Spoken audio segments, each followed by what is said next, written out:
Shalom, family. Shalom. And welcome to another new moon, new month. New moon gathering is commanded by Yahweh to the children of Israel. Just like the feast days were commanded, just like the Shabbat was commanded. But the funny thing is that we don't deal with the new moon the way we deal with the feast days and the way we deal with the Shabbat. We kind of haphazardly deal with the new moon as if it's not a commanded thing by Yahweh. Now, the thing about it is, yes, it's the middle of the week, and we're gathering here during the middle of the week. Tonight would normally be Bible study, but it's new moon. This is how Yahweh allows for us to know the beginning of our months. This is what also helps us to navigate through our holy days. But we seem to just haphazardly deal with the new moon, as if there's no real relevance to the new moon. It is a commanded gathering.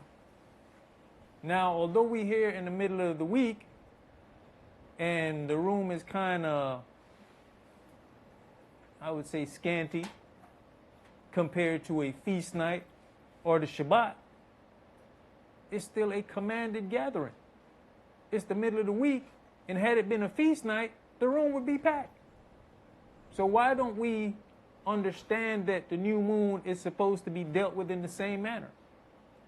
But let's go into scriptures and see how this is dealt with. The title of tonight's class is I Cannot Away With. And that's what Yahweh said when it came to the new moons, the Shabbats. I cannot away with these things. But we're slowly awaying with the new moon. We put more relevance on everything else and just set the new moon aside like as if it's nothing. But without the new moon, we cannot navigate and get to the rest of these other things that we enjoy so much more. But let's go ahead and begin tonight in Isaiah chapter 1. And we're going to read verses 2 through 19. Isaiah chapter 1, verses 2 through 19. And like I said, at the end of this, let's see if our forefathers dealt with this the same way. And what was their thought process on it. Hear, O heavens, and give ear, O earth, for Yahweh has spoken. I have nourished and brought up children, and they have rebelled against me. The ox knoweth his owner, and the ass his master's crib. What Israel does not know, my people does not consider. Now that's a big thing. Consideration. That's what he's saying. We don't consider his things that he has set forth. It says, Yahweh has spoken. If he's spoken it, then it's a commandment. So why don't we take his commandments into consideration? He's saying it point blank that we don't consider his things. But yet we're quick to say how much we love Yahweh and we love Yahshua. Well, if you love Yahshua, Yahshua followed his father's commandments. He came and did what his father said. He was considerate about his father's ways. Go ahead. All sinful nation, a people laden with lawlessness, a seed of evildoers, children that are corrupters. They have forsaken Yahweh. They have provoked the Holy One of Israel unto anger. They are gone away backward. Why should you be stricken any more? You will revolt more and more. The whole head is sick, the whole heart faint. So consider at some point, as a parent, you have a child that as much as you might punish or beat that child, at some point you realize, I'm not reaching him. And that's what he's saying. Why should I continue this way?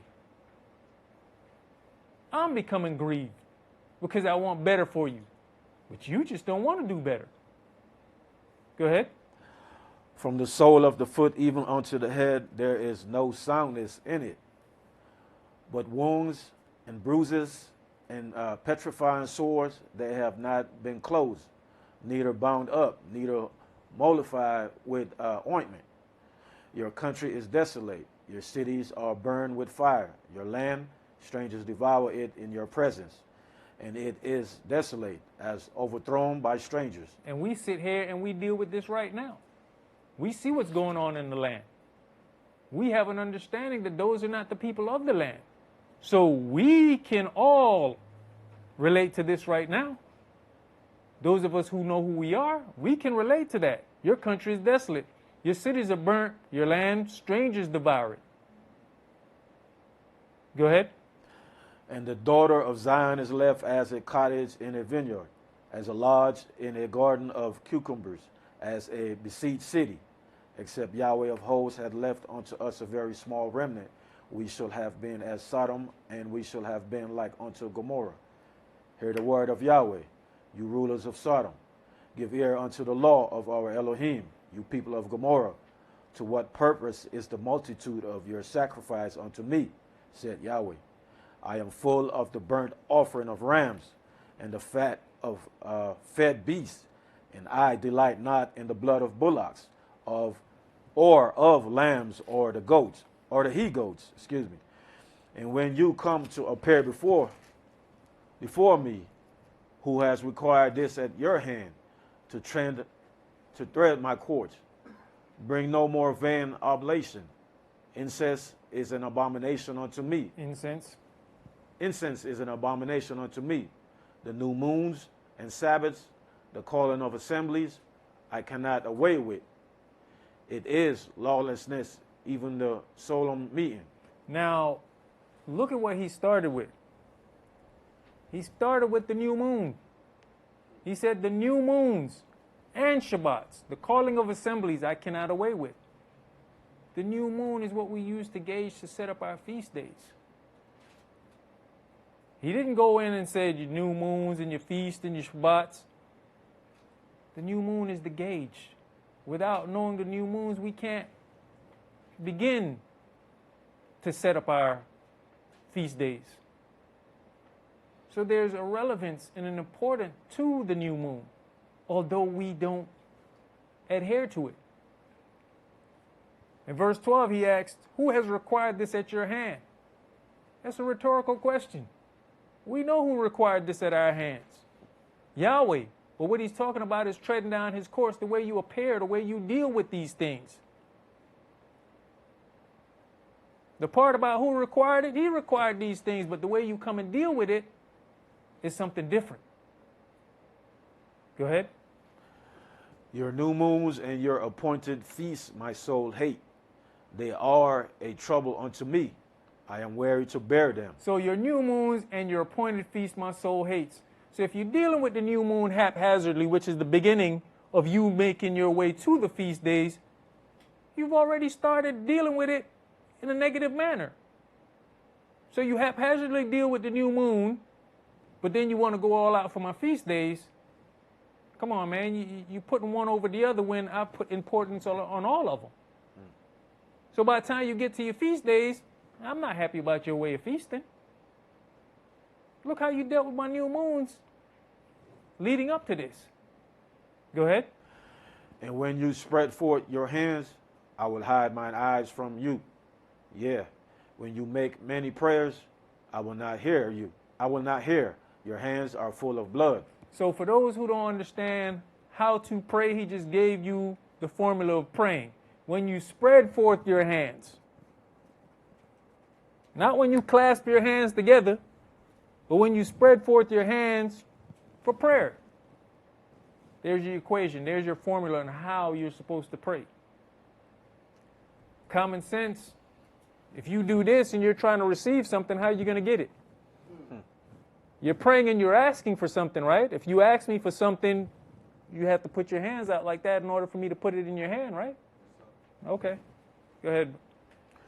Wash you, make you clean, put away the evil of your doings from before mine eyes. Cease to do evil, learn to do well, seek judgment, relieve the oppressed, judge the fatherless, plead for the widow. Come now, and let us reason together, said Yahweh. Though your sins be as scarlet, they shall be as white as snow. Though they be red like crimson, they shall be as wool.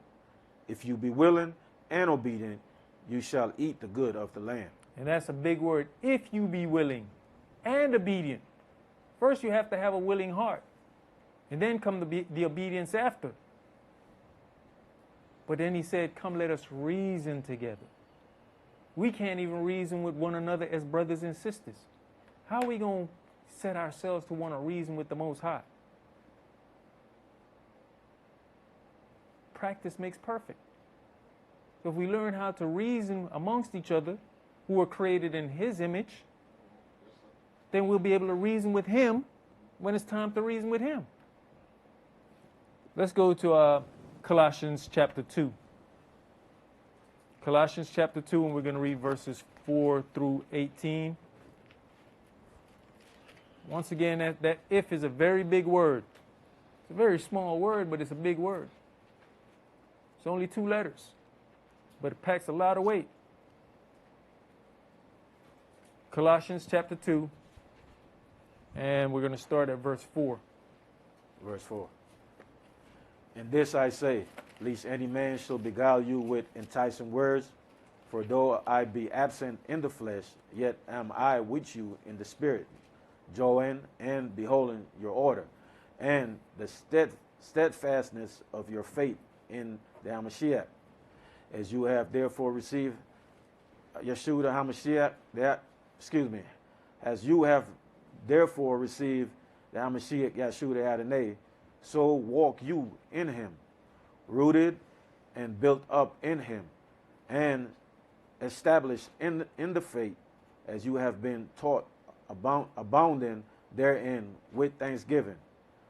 Beware lest any man spoil you through philosophy and vain deceit, after the tradition of man, after the rudiments of the world, and not after the HaMashiach. And that's what's got most of us, is this tradition of men.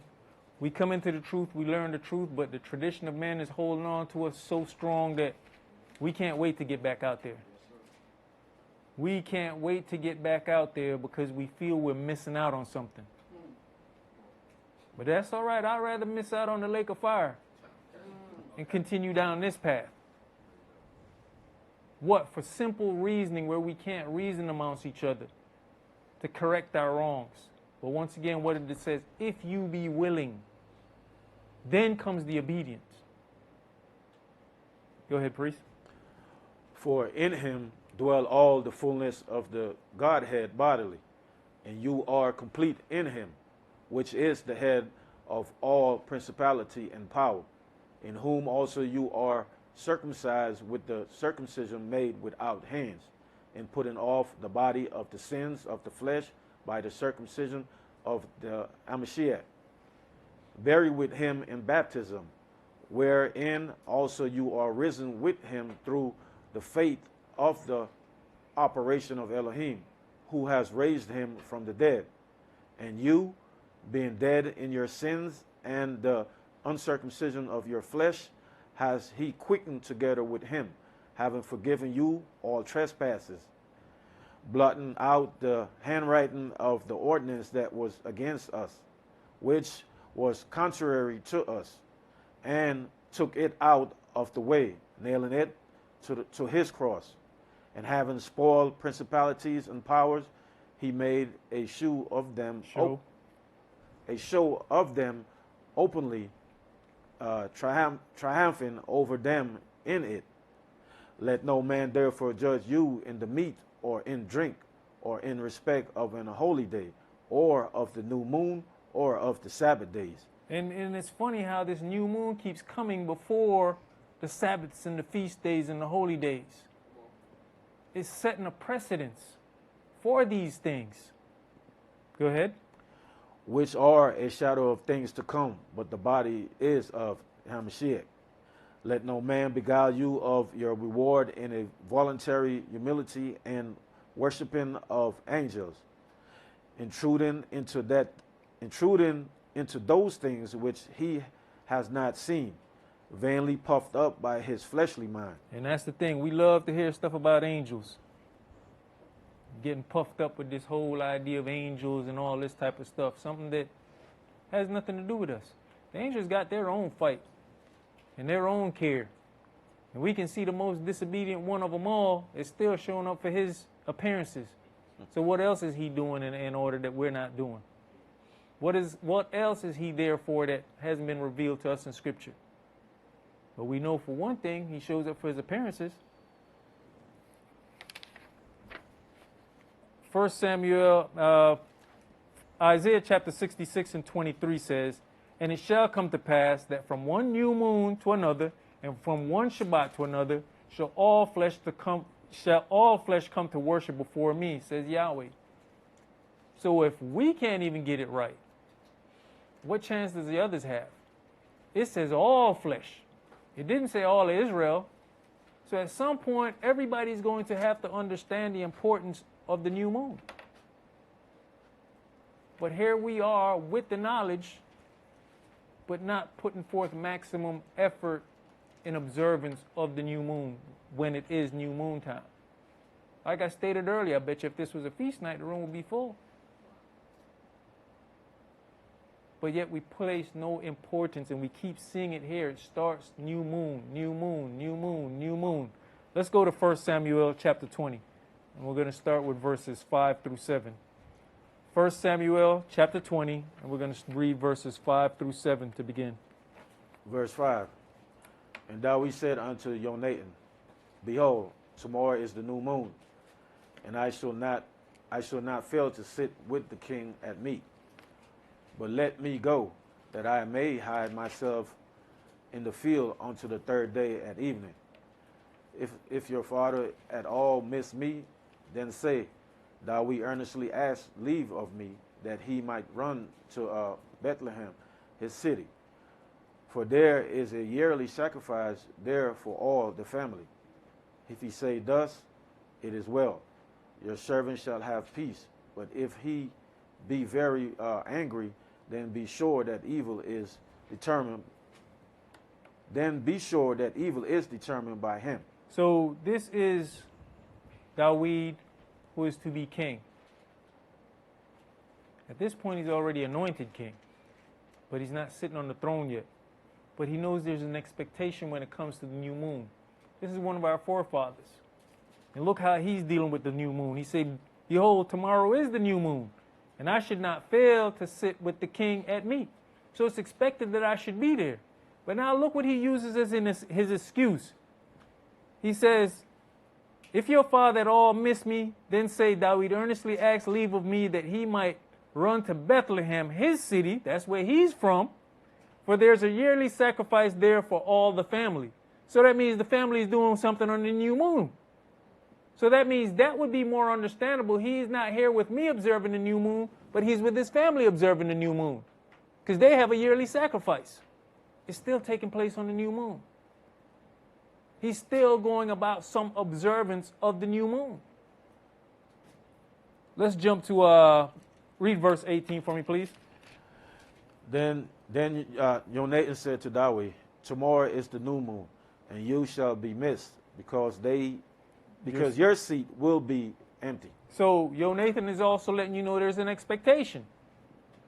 Tomorrow is the new moon. So he's also referencing the new moon, observing the new moon.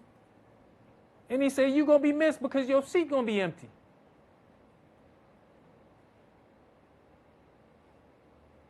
Maybe we need to say that to some of our brothers and sisters. You know, the new moon coming up, and you're going to be missed because your seat is empty. Why you say that? Because your seat always empty come new moon.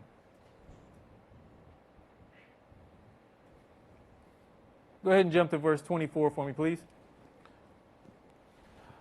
So David hid himself in the field, and when the new moon was come, the king sat him down to eat meat, and the king sat upon his seat, as at other times, even upon a seat by the wall. And Jonathan arose, and Abner sat by Saul's side, and David's place was empty. Nevertheless, Saul spake not anything that day, for he thought something has befallen him. He is not clean. Surely he is not clean. So now he's also going back to the laws and saying, okay, this man must be unclean while he's not here. So the clean and unclean laws are in process here. And that's his thought process. Because he's expected to be there. And the only thing that could stop you from being here right now is a state of uncleanness. But it also goes to show there was an appointed seat that David was expected to be sitting in during new moon. That also means nobody else went and sat in his seat, right? Okay, go ahead. And it came to pass on tomorrow, which was the second day of the month, that Dawid's place was empty. And Saul said unto Jonathan his son, Wherefore come not the son of Jesse to meet, neither yesterday nor today? So now he's questioning the fact that he's not there 2 days because what? The cycle, the new moon cycle lasts 2 days. Now what's interesting is we know we're in the new moon, right? So the first night he wasn't there. And then it says, and it came to pass on the morrow, the next day, which was the second day of the month. So where people get off telling us that the full moon begins the month. It didn't say the second day of the week. It said the second day of the month. So which also kills that theory about the moon dictating the days of the week.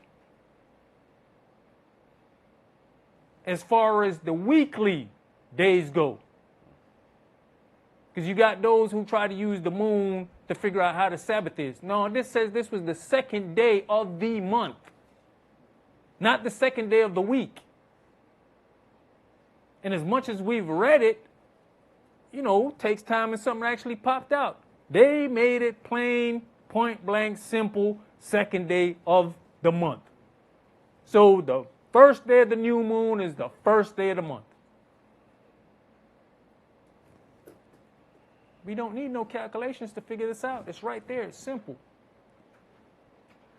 We make it complicated because we want to add what we think, feel, and believe to the scriptures. No, I'll read it as it is. It's simple. But let's see if it continues to be simple. Let's go to 2 Kings chapter 4.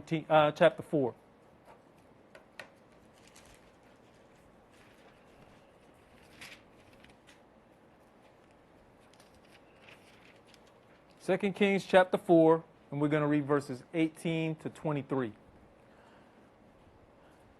And when the child was grown, it fell on a day that he went out to his father to the reapers. And he said unto his father, My head, my head. And he said to a lad, Carry him to his mother. And when he had taken him and brought him to his mother, he sat on her knees till noon, and then died. And she went up and laid him on the bed of the man of Elohim, and shut the door upon him, and went out. And she called unto her husband, and said, Send me, I pray you, one of the young men, and one of the asses, that I may run to the man of Elohim, and come again. And he said, Wherefore will you go to him today? It is neither new moon nor Sabbath. And she said, It shall be well. He said, why are you going to go to him today? It is neither new moon or Sabbath. Has this not been the same consistency that we've been reading all night? New moon, Sabbath, feast days, new moon. We can't get to the other ones without knowing the new moon setup. But once again, he's also letting you know that this is something normal for them. To go to the man of Elohim on the new moons. He said, man, why are you going today? It's not a new moon. It's not a Sabbath.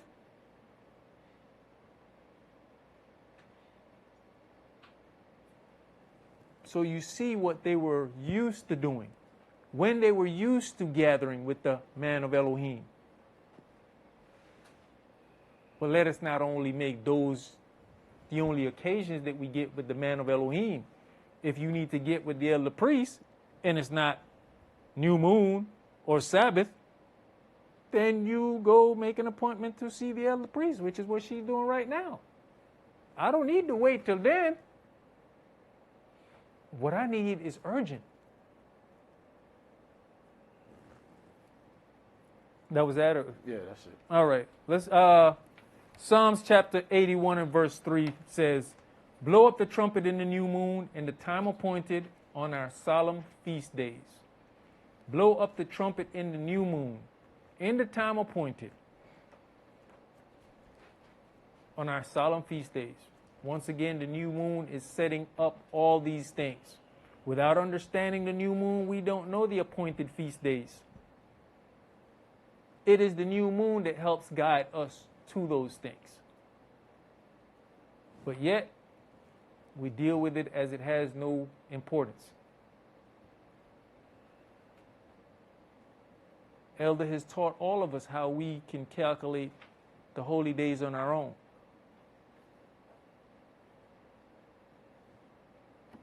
So he did us a great service. But in getting there, we had to first find all of our new moon days.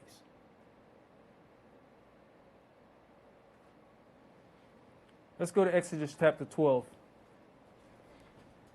Exodus chapter 12, and we're going to begin with verse 1.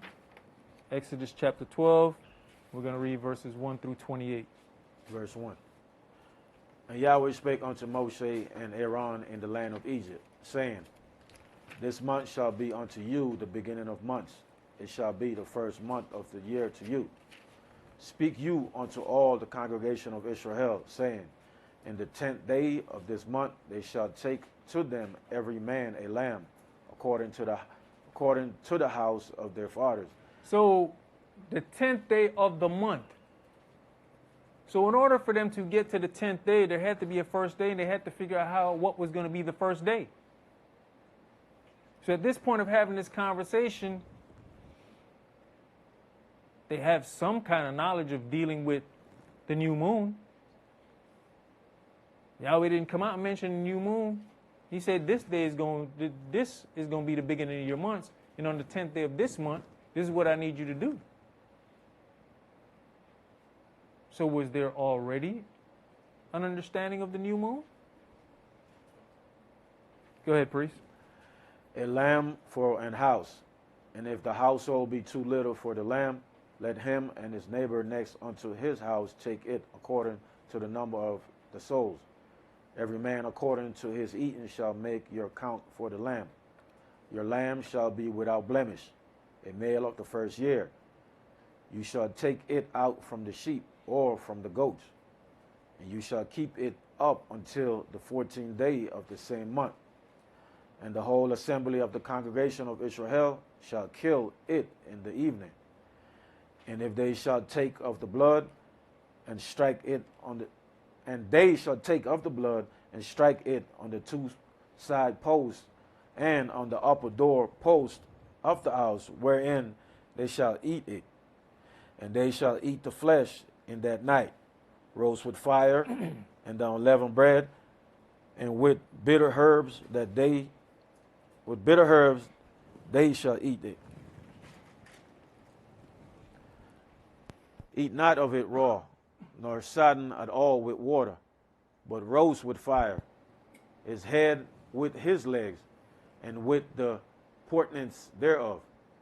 And you shall let nothing of it remain until the morning. And that which remaineth of it until the morning you shall burn it with fire, and thus shall you eat it, with your loins girded, your shoes on your feet, and your staff in your hand, and you shall eat it in haste. It is Yahweh's Passover. For I will pass through the land of Egypt this night, and will smite all the firstborn in the land of Egypt, both man and beast. And against all the gods of Egypt I will execute judgment. I am Yahweh. And the blood shall be to you for a token upon the houses where you are. And when I see the blood, I will pass over you, and the plague shall not be upon you to destroy you. When I smite the land of Egypt, and this day shall be unto you for a memorial, and you shall keep it a feast to Yahweh throughout your generation. You shall keep it a feast by an ordinance forever. So look at all the things they just were commanded to do in order to preserve life. So imagine if you don't know the calculation or how to figure out when this 10th day was. Can we see how many lives would have been destroyed if everybody had their own thought process of calculating the days? If everybody didn't have an understanding of when the month began? Go ahead. 7 days shall you eat unleavened bread. Even the first day you shall put away leaven out of your houses. For whosoever eateth leavened bread from the first day until the 7th day, that soul shall be cut off from Israel. And in the first day there shall be an holy convocation. It shall be an holy convocation. And in the 7th day there shall be an holy convocation to you. No manner of work shall be done in them, save that which every man must eat, that only may be done of you. See, he said in them. No manner of work shall be done in them, save that which every man must eat, that only may be done of you. But yet you have people who must not eat on the Shabbat, because they say that's work. I mean, if your jaws is moving to chew the food, aren't you working? And isn't your stomach breaking it down if we want to do like the Ish and turn off the lights in the refrigerator so it's not working? Some things we just have to have some common sense about. Go ahead. Verse 17. And you shall observe the feast of unleavened bread, for in this selfsame day have I brought your armies out of the land of Egypt. Therefore shall you observe this day in your generation by an ordinance forever. In the first month, on the 14th day of the month at evening, you shall eat unleavened bread until the 21st day of the month at evening. So once again, in the first month, on the 14th day of the month at evening. So if you don't understand when the month begins, then everybody going to have a different 14th day.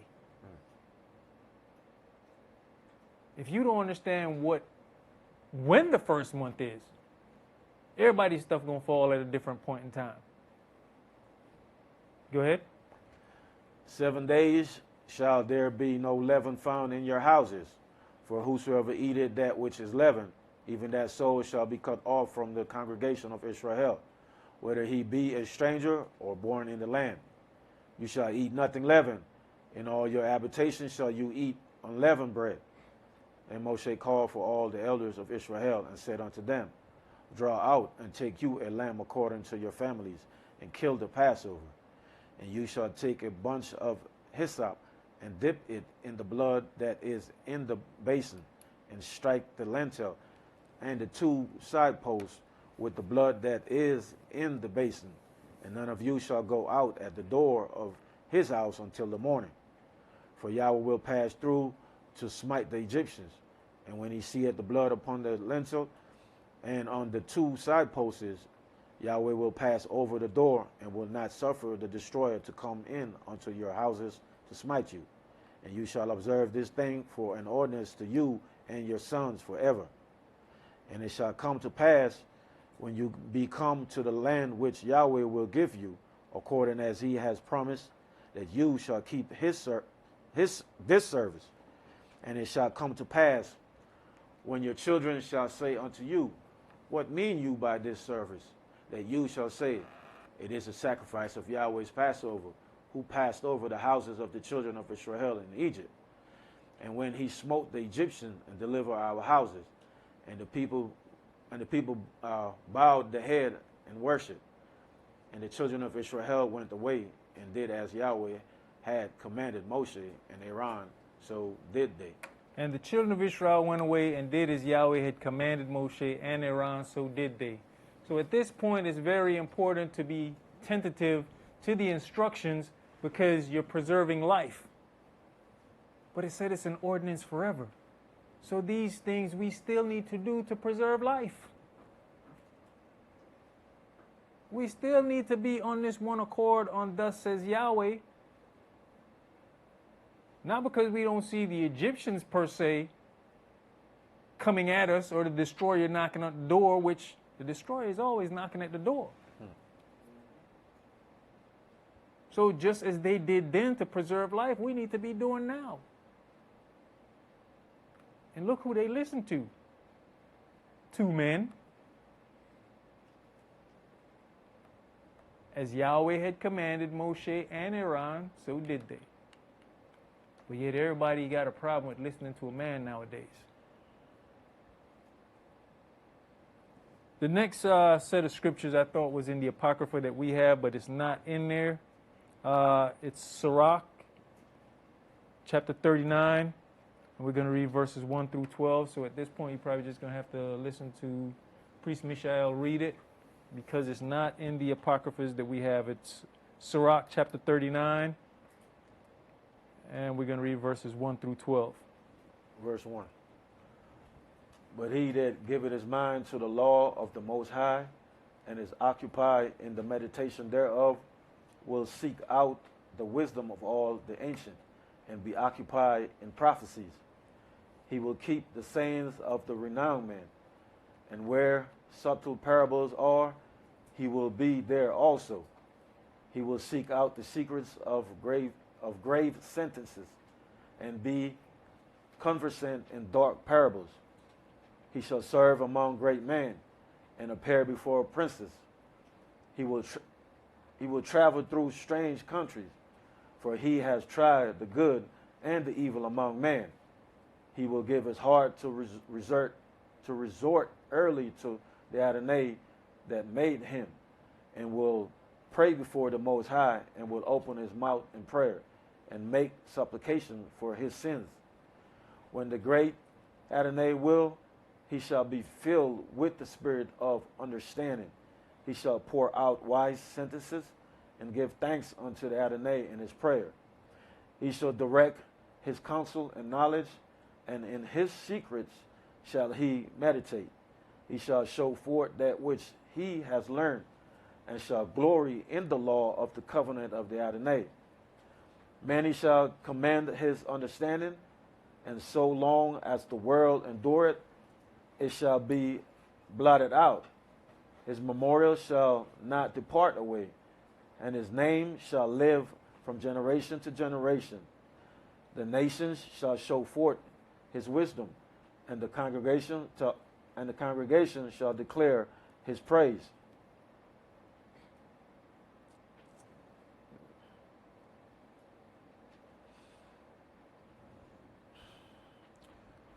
If he die, he shall leave a greater name than 1,000, and if he live, he shall increase it. Yet have I more to say, which I have thought upon, for I am filled as the moon at the full. So he says, for I am filled at the moon, for I am filled as the moon at the full. So is he not describing the difference between a full moon and a new moon? But yet we have people saying the full moon is the new moon. The man said, I'm filled. If it's filled, then it's full. He's describing a full moon. I'm filled as the full moon. How do we let simple things throw us off?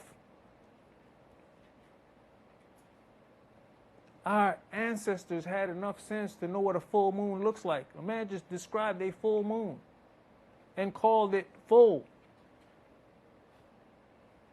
And yet we know they have an understanding of what a new moon is. He didn't say I'm filled as the new moon. There's stuff that we can go and read and relate to in its simplicity.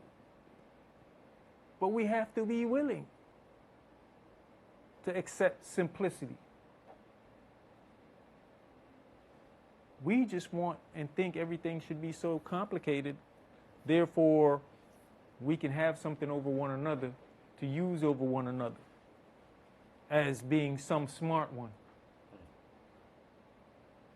It's not that difficult if we be willing to be obedient.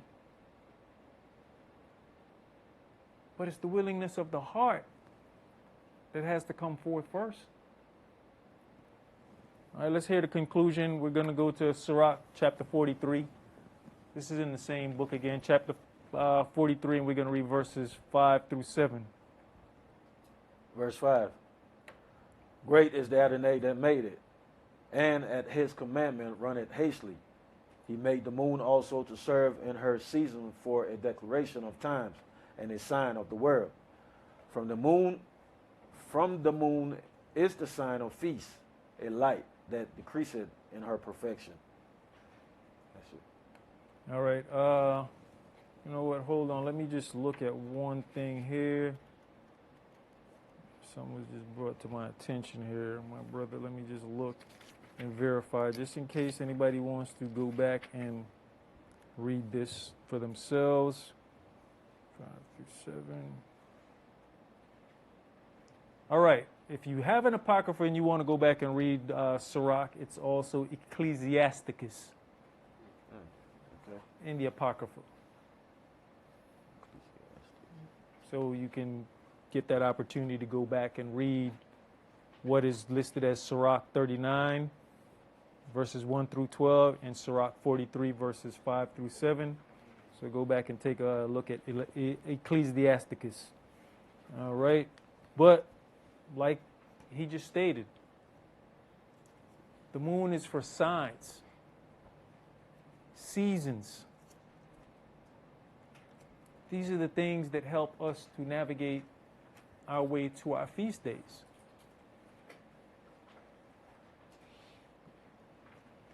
The changing of the rotation of the sun, moon, and the earth gives us our seasons. He's letting you know the importance of what the moon is. We no longer seem to hold it as being important. But I bet you everybody who's complaining today, man, it's hot. Why? Because we can feel the sun. We take no regards to the moon. But yet the moon is doing things. How many people understand there's a different gravitational pull during a new moon and during a full moon? How many people understand that there's better fishing that takes place during those times, hunting that takes place during those times, and war strategies that take place during the blackness of night during a new moon? But like I said, we deal with it haphazardly. But we have just read in several different places where our forefathers dealt with the importance of the new moon, understanding that it is, not was, it is a commanded gathering. So as we continue to learn our culture and walk in our culture, let's be mindful of all the aspects that builds our culture. That's all we're going to do for this evening. Enjoy your new moon, new month. Shalom, family. Shalom.